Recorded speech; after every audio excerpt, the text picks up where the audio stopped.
উত্তর ২৪ পরগনা জেলার বুকে স্বেচ্ছায় রক্তদান আন্দোলনের অন্যতম দিশারি যুবক সংঘের ৩৯তম রক্তদান শিবির সংঘটিত হল শনিবার সকালে।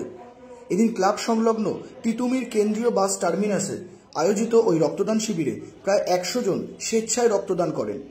এদিনের এই রক্তদান শিবিরকে কেন্দ্র করে সংঘের সদস্যদের উৎসাহ ও উদ্দীপনা ছিল চোখে পড়ার মতন। এই রক্তদান শিবিরে প্রায় ৫০ জন মহিলা স্বেচ্ছায় রক্তদান করে বলে জানানো হয় ক্লাবের পক্ষ থেকে। এই রক্তদান শিবির নিয়ে যুবক সংঘের সাধারণ সম্পাদক সুভাষ মিত্র জানান, আমাদের রক্তদানের উদ্দেশ্যটা যদি উদ্দেশ্যটা বলি তাহলে অনেকগুলো কথা বলতে হবে কিরকম বারাসাতের রক্তদান এটা তো আমরাই শিখিয়েছি।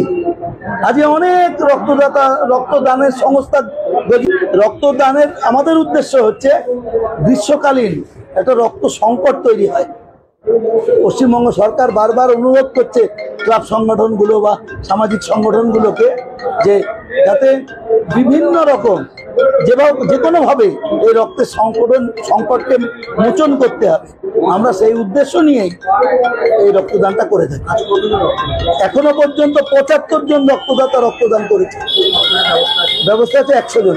এই রক্তদানের উদ্দেশ্যে বার্তা দিতে চাইছি যে যুবক সংঘ সবসময় আজকে যে রক্তদান উৎসব আমাদের হচ্ছে, এখানে যতজন রক্তদাতা রক্তদান করেছেন তার বেশিরভাগটাই মহিলা।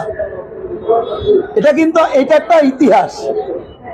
একটু আগেই আমাদের ভাইস চেয়ারম্যান তাপস দাশগুপ্ত বলে গেছেন যে বারাসাতের যুবক সংঘ মেয়েদের যে